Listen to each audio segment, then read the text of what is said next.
दोस्तों, ये जियो फाइनेंस का चार्ट है जो कि अपने हाई से लगभग 40% तक गिर चुका है। यदि आप भी जानना चाहते हैं कि अब स्टॉक में क्या करें, इसको होल्ड करें या फिर एग्जिट करें, तो जानने के लिए हमारी वीडियो को एंड तक ज़रूर देखें और हमारे चैनल को सब्सक्राइब करके बेल आइकन को भी दबा दें। तो दोस्तों, जैसे कि आपको पता है, हम हमारे चैनल पे सिर्फ फंडामेंटल की ही जानकारी देते हैं। हम चार्ट पे सपोर्ट और रेजिस्टेंस बनाकर नहीं दिखाते, क्योंकि ये सपोर्ट और रेजिस्टेंस जो है हमेशा काम नहीं करते। अगर फंडामेंटल स्ट्रॉन्ग हो तब ये सपोर्ट भी काम करते हैं, नहीं तो सपोर्ट टूट जाते हैं। तो दोस्तों, जानने के लिए कि कंपनी का मैनेजमेंट क्या बता रहा है, ये हम इस कंपनी के Q3 कॉन कॉल के ट्रांसक्रिप्ट को पढ़ेंगे।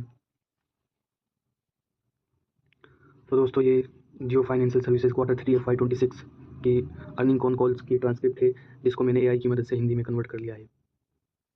तो चलिए जानते हैं कि इस क्वार्टर में कंपनी का कैसा परफॉर्मेंस रहा। कुल आय 901 करोड़ रही, जो पिछले साल की तुलना में दोगुनी है और पिछली तिमाही से 23% ज़्यादा है। ब्याज आय 504 करोड़ रही। NBFC जियो क्रेडिट के लोन बुक में हुई वृद्धि को दर्शाती है। कुल खर्च 447 करोड़ रहा। खर्चों में वृद्धि का मुख्य कारण NBFC के बिजनेस वॉल्यूम में बढ़ोतरी और पेमेंट्स बैंक के खर्चों का जुड़ना है। कर के बाद लाभ 269 करोड़ रहा। Q3 FY25 में यह 295 करोड़ था। शेयरधारकों की इक्विटी 1.5 लाख करोड़, जो कंपनी के मजबूत आधार को दर्शाती है। व्यक्तिगत व्यावसायिक इकाइयाँ, एसेट अंडर मैनेजमेंट 19,049 करोड़ तक पहुँच गया, जिसमें पिछली तिमाही से 29% की वृद्धि हुई है। डिसबर्समेंट ऋण वितरण, इस तिमाही में 8,615 करोड़ का ऋण बांटा गया। नेट इंटरनेट इनकम 165 करोड़ रही, जो पिछले साल की तुलना में 166% अधिक है। जून 2025 में यह कंपनी की पूर्ण स्वामित्व वाली सहायक कंपनी बन गई है। कुल जमा 507 करोड़ तक पहुंच गया, जो साल दर साल 94% की वृद्धि है। ग्राहक आधार, कुल 32 लाख ग्राहक हो गए हैं।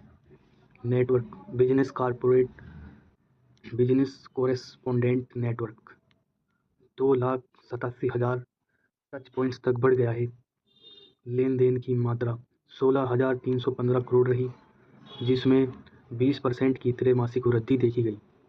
नई सुविधाएं, इन स्टोर के भुगतान के लिए POS टर्मिनल और व्यापारियों के लिए 10 मिनट के भीतर इंस्टेंट सेटलमेंट की सुविधा शुरू की गई है। AUM 31 दिसंबर 2025 तक लगभग 15,000 करोड़ रहा।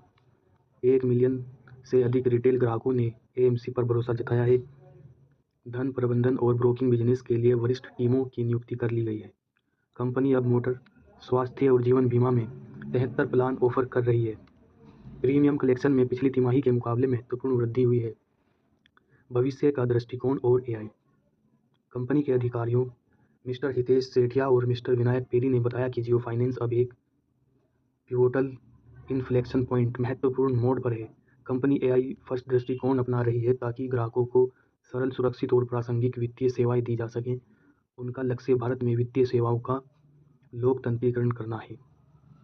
तो दोस्तों, ये तो कंपनी के मैनेजमेंट की तरफ से बताई गई कुछ बातें हैं। तो यदि आप इस स्टॉक में बने हुए हैं तो इसको लॉन्ग टर्म के लिए होल्ड कर सकते हैं। कंपनी का फंडामेंटल बहुत स्ट्रॉन्ग है। और यदि आप कोई भी क्वेश्चन हो आपका, तो आप हमें कमेंट करके ज़रूर पूछ सकते हैं। हम आपकी कमेंट का रिप्लाई ज़रूर करेंगे। वीडियो को अंत तक देखने के लिए बहुत बहुत धन्यवाद।